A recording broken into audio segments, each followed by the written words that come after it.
Boyacá 7 días. Cordial saludo. En la entrevista de hoy jueves, un hombre que es abogado y ha sido docente por más de 16 años. Cara a cara con nuestro director, el presidente del Consejo Nacional Electoral, Heriberto Sanabria. Bienvenidos. El abrazo para todos nuestros lectores en Lo Dijo, en Boyacá 7 días, todos los jueves, y en nuestra página web y la parrilla de televisión www.boyacá7días.com para Boyacá, Colombia y el mundo. Nos encontramos con nuestro invitado, como todos los jueves, invitados nacionales, invitados internacionales, con temas de muchísima actualidad como el que vamos a tratar el día de hoy. Hoy justamente estamos en el despacho y damos el agradecimiento por su tiempo y haber sacado en su agenda un momento para nosotros. El doctor Heriberto Sanabria Astudillo, magistrado presidente del Consejo Nacional Electoral. Me ven ustedes mirando un poco la planilla porque hoy voy a estar haciendo este ejercicio toda vez que queremos hacer un trabajo absolutamente didáctico y pedagógico para todos los colombianos con la máxima autoridad del tema que está en boga en estos días. Inician las campañas electorales. Doctor Heriberto, muchas gracias por recibir a Boyacá 7 días, por recibirnos en su despacho para tratar temas tan importantes. Muchas gracias a ustedes por permitirme, en nombre del Consejo Nacional Electoral, poder interactuar no solamente con nuestros compatriotas de ese gran y hermoso departamento de la libertad, como es Boyacá, sino de poder llegar a muchos colombianos en muchas regiones del país y el exterior a través de las redes. Doctor, nace usted en Florida, Valle del Cauca, una tierra que queremos mucho, una tierra muy de nuestros afectos.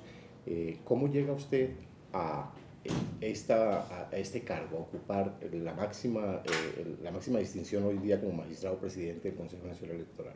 Bueno, esto es el producto de muchos años de estudio, dedicación, de vida pública.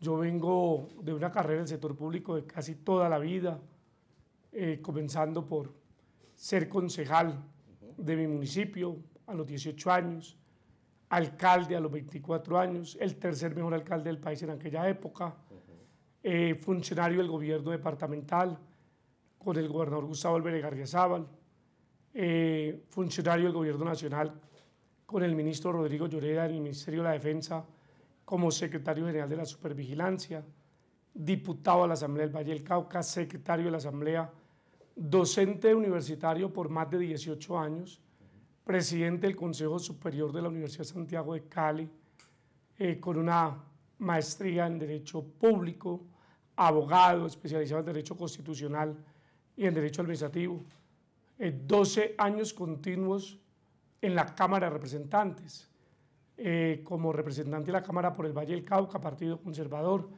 Comisión Primera, coautor, autor y ponente de muchas reformas constitucionales, y todo este bagaje fue valorado por el Congreso de la República. El año anterior, el Congreso en pleno, atendiendo la postulación que hizo el Partido Conservador, pues me eligió como magistrado del Consejo Nacional Electoral y la Sala Plena pues decidió elegirme como el presidente del Consejo Electoral. Bueno, todo este periplo le da a usted mucha autoridad y mucho conocimiento, porque ha estado usted tras la barrera y ahora en la arena y después en la otra barrera, pero ahora tiene esta gran responsabilidad cuando llegan en este momento las campañas electorales para gobernaciones, para asamblea, para consejos y para alcaldías. Empecemos entonces, como lo dije desde el comienzo, hoy va a ser una entrevista muy didáctica, muy pedagógica para todos nuestros televidentes y nuestros lectores, por contarle a la gente qué es el Consejo Nacional Electoral. El Consejo Nacional Electoral es la máxima autoridad de la rama electoral en Colombia. La rama electoral está constituida por la Registraduría Nacional del Estado Civil, que es la que se encarga de hacer toda la parte logística, preelectoral, preelecciones. La Registraduría es la que se encarga de definir cuántas mesas de votación se instalan en el país, cuántos jurados, de decidir los tarjetones, el proceso de inscripción de cédulas en el proceso electoral, la transmisión, el procesamiento de los datos, pero finalmente quien declara la elección en el país es el Consejo Nacional Electoral. El Consejo Nacional es quien se encarga de fijar la política pública en materia electoral, las reglas de juego de una elección. Entonces, todo el proceso de transhumancia electoral, que consiste en la inscripción irregular de cédulas, inscripción en el lugar no permitido, no debido, eso, la vigilancia, la inspección y el control de esos procesos los hace el Consejo Electoral.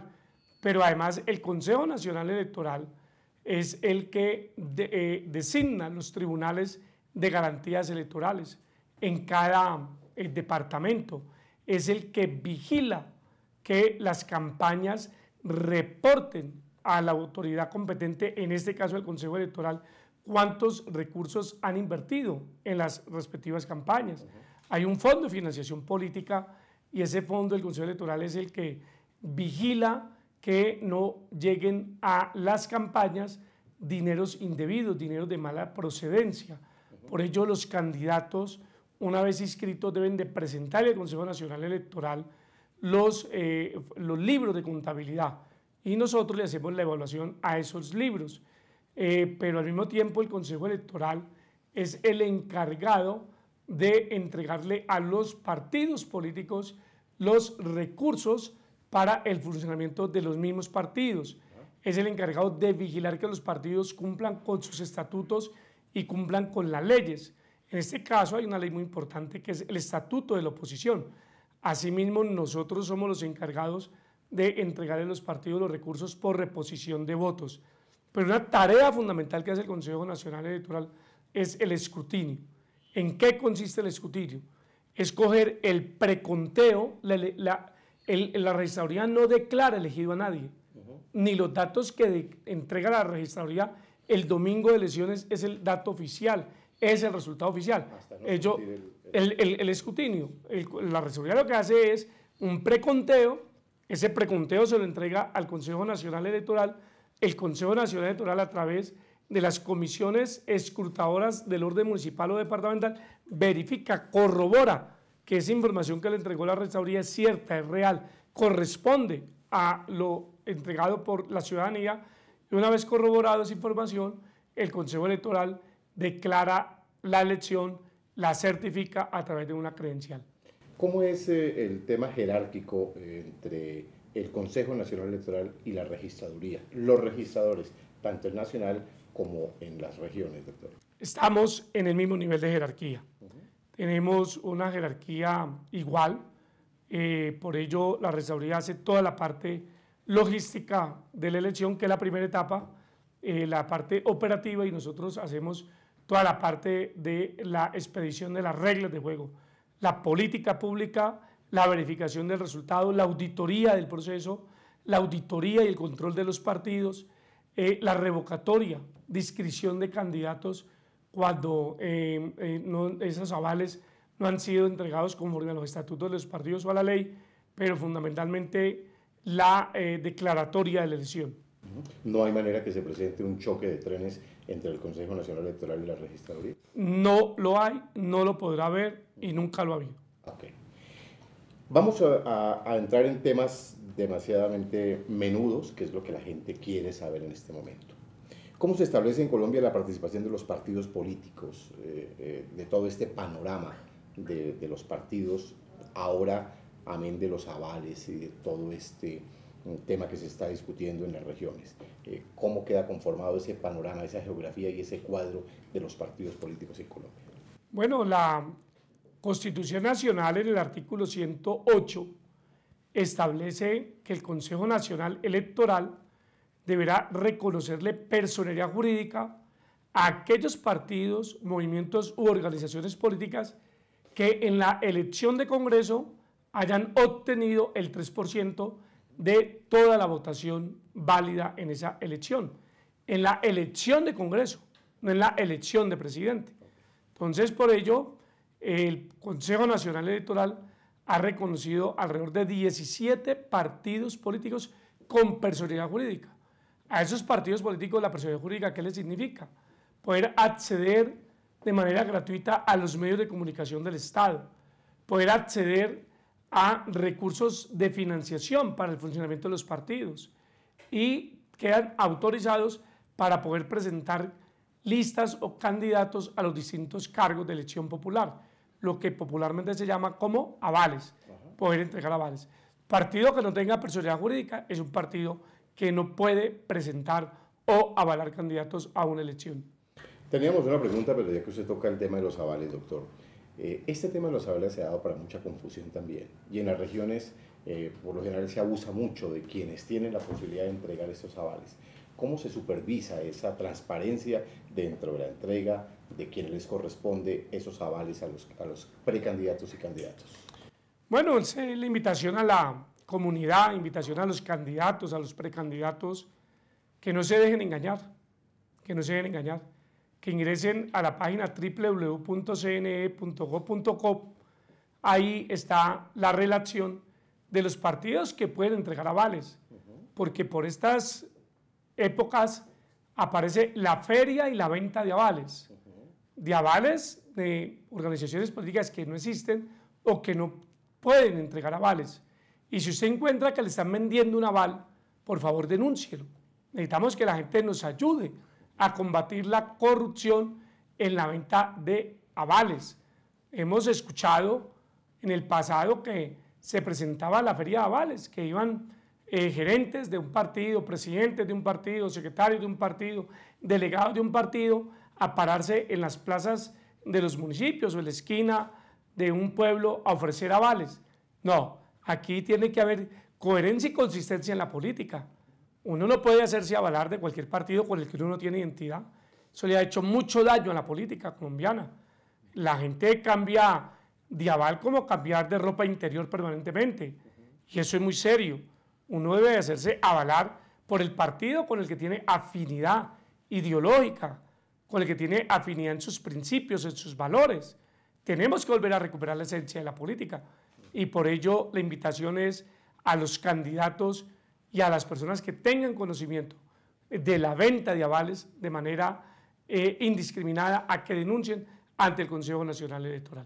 ¿A partir de cuándo, de cuánto tiempo y cómo se juzga o se cataloga que hay doble militancia entonces? Cuando una persona desempeña un cargo a nombre de un partido, tiene la credencial a nombre de un partido o ha sido elegido a nombre de un partido y no renuncia con 12 meses de anticipación a esa dignidad, a ese cargo o a esa elección, sino renuncia 12 meses antes y se pasa a otro partido o se inscribe o se afilia a otro partido, ahí ha incurrido en doble militancia. ¿Cuál es la sanción entonces en ese caso?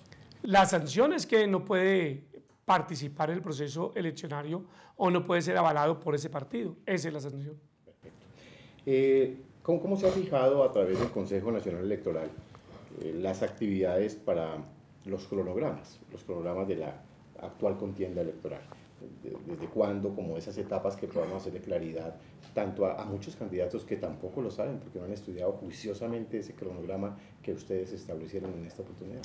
Bueno, vienen dos fechas importantes. Una es el 27 de junio, cuando se inicia el proceso de inscripción de candidatos.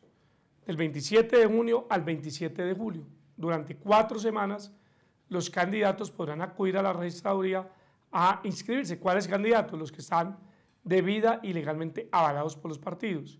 Segundo, hasta el 26 de junio existe la posibilidad para que los comités promotores de los grupos significativos de ciudadanos puedan entregarle a la Registraduría Nacional del Estado Civil el número de firmas o la relación de firmas que hayan recolectado para que la registraduría verifique, valide con los grafólogos que tiene la registraduría si esas firmas de verdad son auténticas o si ese grupo significativo de ciudadanos cumple con el mínimo de firmas requeridas para poder avalar un candidato.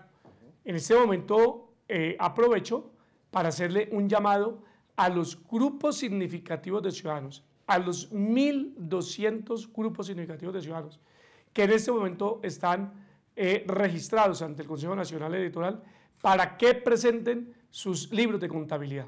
De 1.200 grupos significativos de ciudadanos, solamente 200 a la fecha han presentado los libros de contabilidad.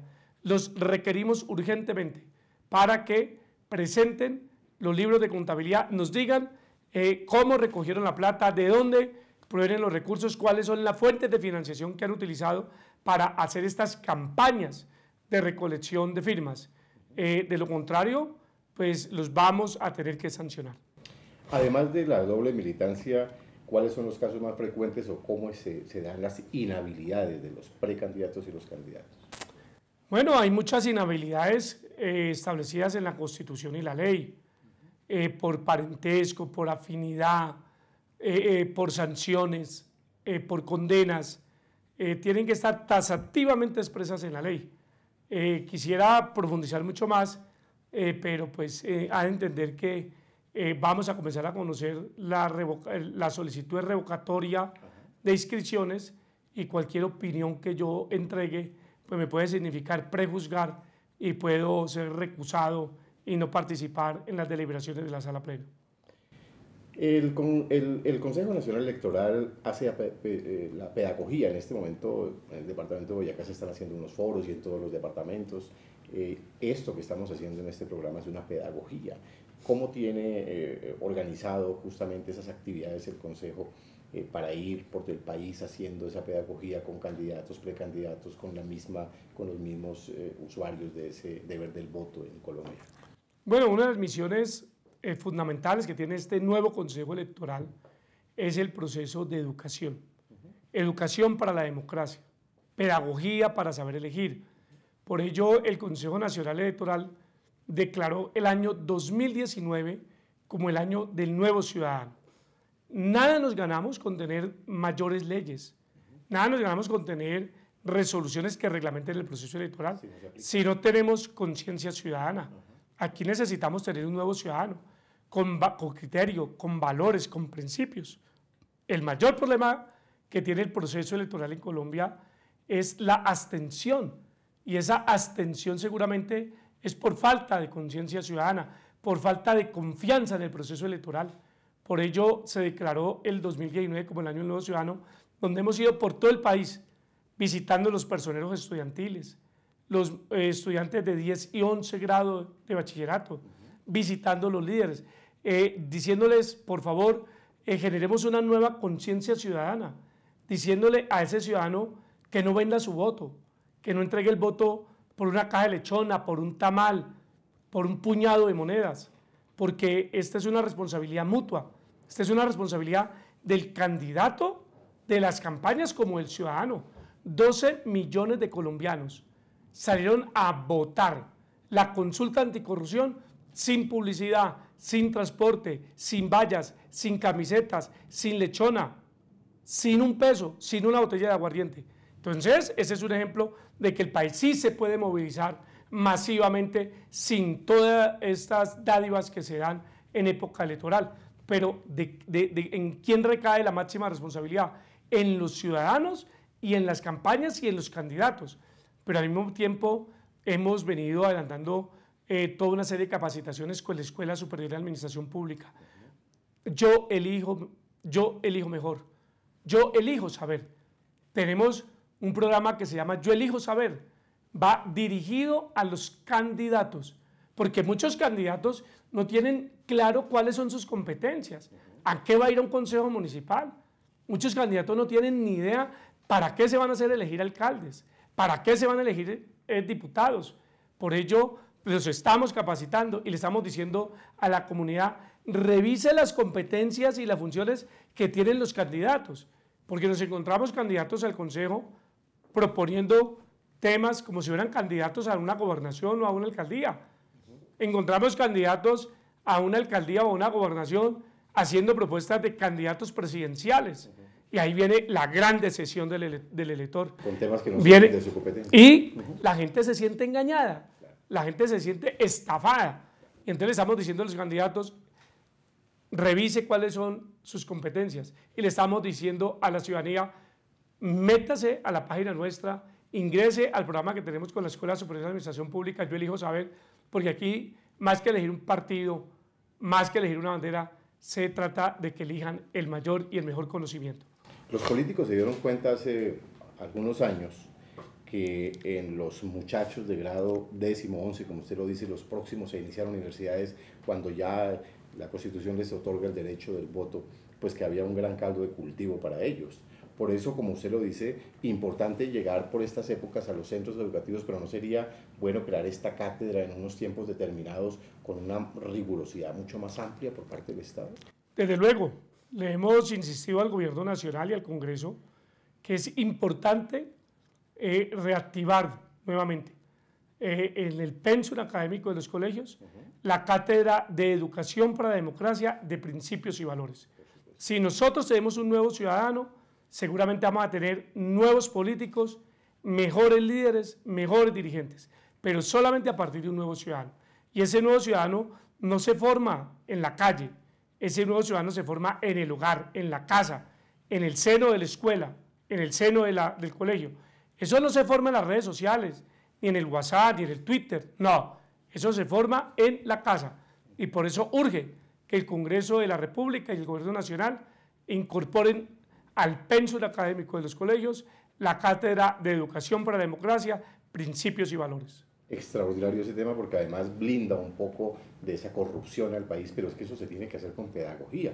Lo que estamos haciendo en este momento por nuestras cámaras y nuestro periódico para el país, que el electorado conozca todo esto que a veces se le oculta y por más que esté en la página, a veces queda como letra muerta porque no se consulta. Expliquemos un poco ahora, doctor, usted nos hablaba de 17 partidos políticos reconocidos a través de la Constitución. ¿Cuáles son las cifras que les permite a cada uno de ellos llegar a ejercer con gobernadores, alcaldes, concejales, diputados, de acuerdo a lo que siempre se habla en ese lenguaje de las elecciones, el umbral, las cifras repartidoras, que no ha sido muy claro ese tema para los colombianos? Bueno, primero, los partidos, movimientos, organizaciones políticas que tengan personalidad jurídica pueden presentar candidatos en todos los municipios de Colombia, en los 1.101 municipios, pueden presentar candidatos. ¿Cuántos candidatos? Hasta el cupo a elegir al Consejo, a la Alcaldía, lógicamente, al Consejo de la Asamblea, a la Alcaldía de la Gobernación, pues lógicamente día 1. Sí. Y el umbral o la cifra repartidora es una regla ya establecida por la ley. ¿Ya? El umbral es ese mínimo de votos que requiere un partido obtener para poder pasar a la final. ¿Y la final cuál es? Ya la distribución de las curules. ¿Y cómo se distribuyen las curules? A través de una cifra repartidora. ¿A quiénes se le aplica la cifra repartidora? Pues a los partidos que hayan pasado el umbral. El umbral es el mínimo de votos requeridos para poder pasar a la final, y en la final que se distribuyen las curules. Esa cifra repartidora es la división de todos los votos válidos, la sumatoria de todos los votos válidos dividido por el número de curules a proveer dividido por 2. Entonces ahí da un máximo de votos que debe obtener cada partido y se divide las veces que sean necesarias en la votación que ese partido haya obtenido y así se asignan las curules. Eso explica mucho para la gente de a pie, los que no conocen de estos temas en profundidad, porque un candidato con 5.000 votos se quema, como dicen en el argot público, y por qué uno que sacó 1.000, 1.500 está ejerciendo. Quien les habla fue candidato al Senado de la República. Saqué 56.000 votos. No estoy en el Senado. Hay otros con 20.000 votos y están en el Senado. Expliquemos un poquito. Eso es producto de la cifra repartidora y el umbral. Siempre he dicho que esa es una regla antidemocrática, porque lo democrático es que las curules sean ocupados por los candidatos que la gente mayoritariamente eligió. ¿Quiénes deberían de estar en el Senado? Pues las 100 primeras mayores votaciones del país. Eso deberían de ser los senadores. Y establecerse unas circunscripciones especiales para las minorías. Claro, y tiene una lógica, además. Eso es lo democrático. Lo antidemocrático es que una persona que tiene 20.000 votos esté en el Senado y una persona que tiene 56.000 votos pues no esté en el Senado. Eso no opera. Las matemáticas en la política electoral no opera.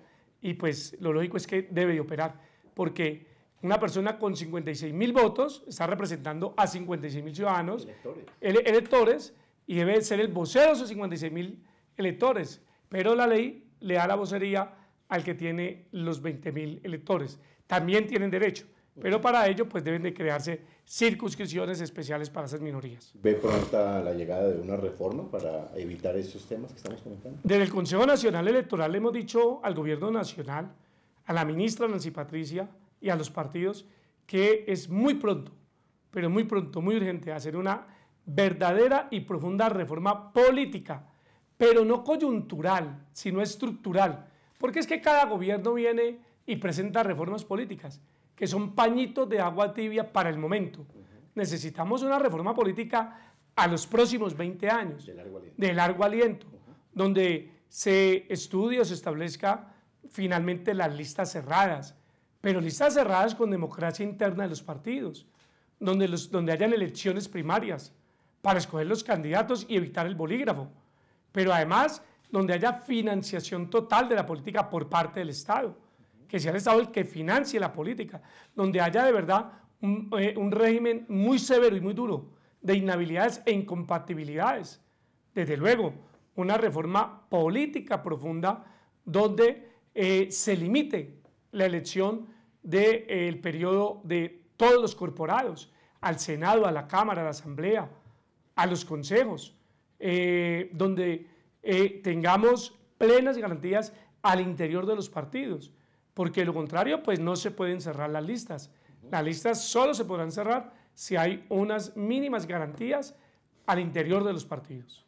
Son tantos temas que nos van a quedar además muchos por fuera por las limitaciones del tiempo en televisión, pero abordemos unos de manera muy concreta, doctor, que tiene que ver con todo esto como el que acabamos de tocar del imaginario colectivo y la opinión del imaginario colectivo respecto al manejo de los tarjetones. El Estado ha venido ensayando y cada vez se ve que por ahí no era el camino. Entonces en las pasadas elecciones veíamos unos mamotretos de tarjetones que el pobre campesino no lo entiende.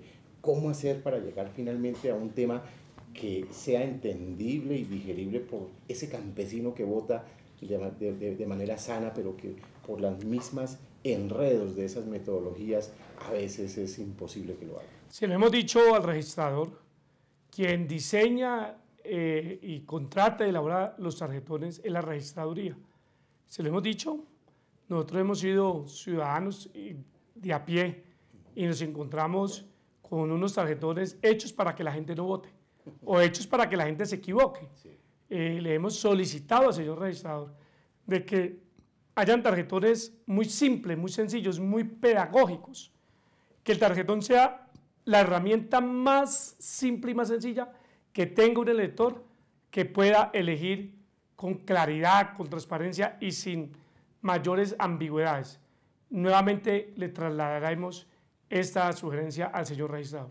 Un tema muy preocupante para el país. Se han gastado muchos recursos en los temas de las consultas internas, porque los partidos no se ponen de acuerdo finalmente y tienen que acudir a firmas encuestadoras. ¿Eso es sano para el país? La plata que se gastan en eso para elegir un candidato que no se sabe si vaya a ser o no vaya a ser elegido, todo ese dinero que lo paga finalmente el campesino, que lo paga el ciudadano a pie. ¿Cómo ve usted eso, doctor? Primero es que cuando un partido acude a una consulta es porque no ha hecho uso de sus mecanismos internos legítimos para escoger sus candidatos. O sea, no hay confiabilidad de sus militantes y de sus dirigentes en su democracia interna. La consulta es la última instancia y entonces acuden a esa última instancia, pero lo más grave es que los ciudadanos tampoco se sienten motivados con los candidatos o esos mecanismos de escogencia. Las consultas están en crisis. Ese mecanismo constitucional de consulta entró en crisis. Solamente participaron en la última consulta del 26 de mayo alrededor de 50.000 o 40.000 ciudadanos. No hay derecho. Eso tiene que llevar a que tanto el Estado como los partidos repiensen si ese mecanismo es válido o no es válido ese mecanismo, y a que los partidos revisen conscientemente si es que sus militantes, sus electores, sus directivos y sus candidatos no confían en sus mecanismos internos de escogencia de candidatos o simplemente creen que no son los idóneos para escoger esos candidatos. El teléfono, las redes, la tecnología está muy permeada por esa corrupción y justamente hay hoy en día esas bodegas que llaman los hackers, en donde se dispara de manera impresionante una encuesta de un momento a otro con 6.000, 8.000, 9.000 votos de manera irracional. ¿Cómo está el Consejo Nacional Electoral vigilando esa parte? Estamos próximos a expedir varias resoluciones donde se van a reglamentar las encuestas. Hay muchas firmas encuestadoras de papel, firmas que no están avaladas por el Consejo Nacional Electoral. Hay sondeos de opinión que las convierten en encuesta y hay una gran diferencia entre un sondeo y una encuesta. La encuesta es científica, la encuesta tiene unas bases técnicas, la encuesta tiene unos parámetros aritméticos, la encuesta tiene unas proyecciones cuánticas y en el país ha hecho carrera los sondeos de opinión, pero no solamente eso, se está utilizando las plataformas digitales para posicionar a ciertos candidatos y por ello próximamente vamos a firmar unos convenios con las plataformas digitales para que descuelguen, para que bajen esas encuestas que no están avaladas por el Consejo Nacional Electoral. Sabíamos que nos iban a quedar muchos temas por fuera, pero vamos a tocar de pronto unos dos últimos de manera muy rápida, doctor. El tema de la publicidad, que es un tema muy álgido, la publicidad política pagada, que se llama. ¿A partir de cuándo tienen los candidatos y hasta cuándo esa posibilidad de pagar a los medios su publicidad y cómo está reglamentado esto? A partir del 31 de julio podrán hacer toda la publicidad permitida los partidos y los candidatos. Podrán hacer la publicidad. La publicidad podrá ser contratada por los partidos, por los candidatos o por los gerentes de campaña. Un particular no puede contratar publicidad, tiene que ser el partido, los gerentes o los candidatos. Y los medios de comunicación están obligados a reportarle al Consejo Nacional Electoral quiénes los han contratado y en qué cuantías. Todos los medios de comunicación, sin excepción alguna. Y estamos próximos a regular la publicidad en las redes sociales, porque la publicidad en este momento en las redes sociales no está reglamentada. La vamos a reglamentar atendiendo una sentencia de la Corte Constitucional para que no vamos a entrar en una política de censura o una limitación a la libre expresión. Una cosa es la libre expresión, otra cosa es la censura y otra cosa es la publicidad en las redes sociales que debe ser controlada por las plataformas digitales. Esa publicidad en las redes, pues obviamente que se está dando de manera muy fuerte, como usted lo dice, pero también para los que están en ejercicio. No hay una forma de que ese gobernador o ese alcalde o ese mandatario no manipule esas redes sociales de manera irracional como se está haciendo en este momento para ganar el electorado. En eso consiste la reglamentación que vamos a expedir, que no haya abuso del poder ni que se desborde los candidatos a través de las redes sociales. Finalmente, doctor, ¿qué percepción tiene el Consejo Nacional Electoral del desarrollo de todos estos mecanismos en el departamento de Boyacá? Bueno, invitarlos a todos los habitantes de ese gran departamento, primero a que nos ayuden a vigilar el proceso. El mayor guardián del proceso electoral son los ciudadanos.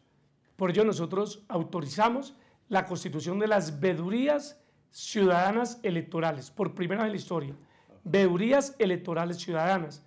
Autorizamos la transmisión en vivo y en directo del preconteo.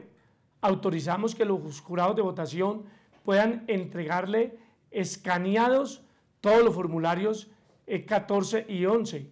Autorizamos que se pueda fotografiar los formularios que se manipulan en la mesa.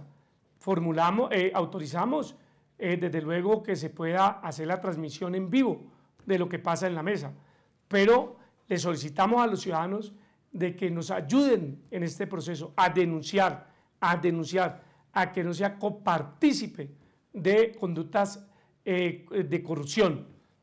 Felicitarlos en el departamento de Boyacá porque gozan con un espacio como este donde nos pueden contactar, espacio como este donde adquieren mayores y mejores conocimientos. Hay que cuidar la democracia.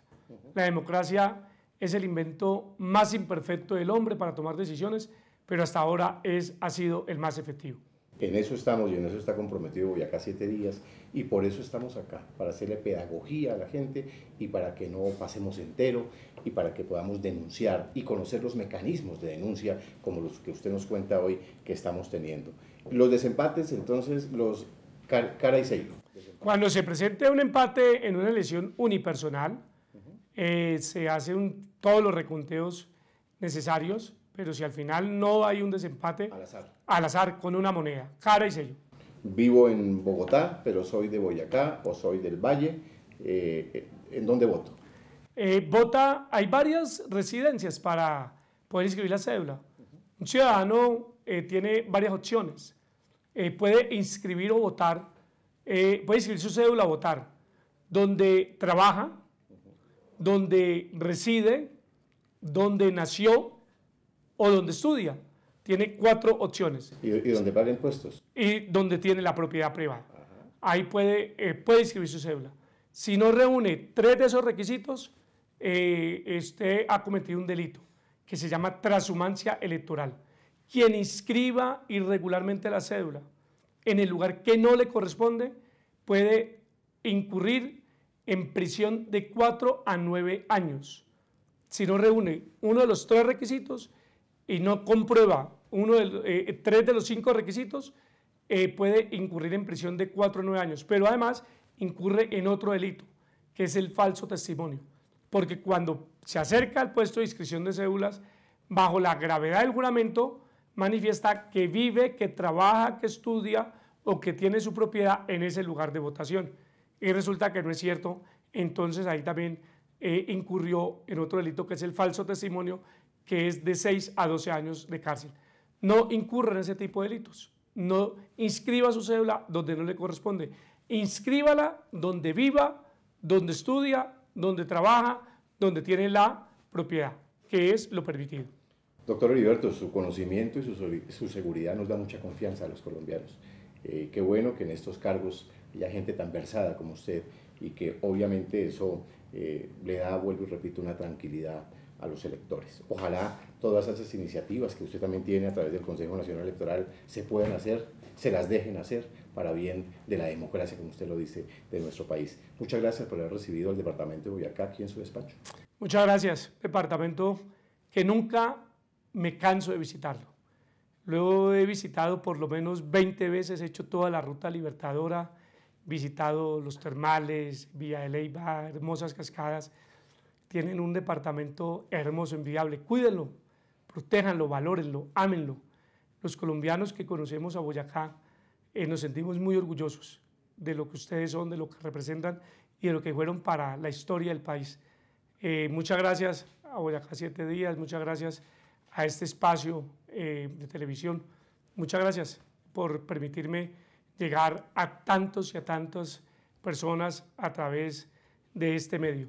Quedamos a sus órdenes. Bueno, para cuidar el departamento de Boyacá y cuidar toda la geografía nacional hay que elegir a buenos candidatos, hay que elegir a gente transparente. Lo han escuchado a través de la máxima autoridad, el magistrado presidente del Consejo Nacional Electoral. Hay que escoger a personas que tengan ese conocimiento pleno de la región, de la administración de los recursos, pero bueno, eso es algo que a veces y muchas veces en este país se queda en el papel. Ha sido entonces nuestro invitado de lujo, el doctor Heriberto Sanabria Astudillo, magistrado presidente del Consejo Nacional Electoral, haciendo pedagogía para todos los televidentes y los lectores de Boyacá 7 días. Más adelante, más entrevistas premium en Boyacá 7 días. Boyacá 7 días, con la verdad.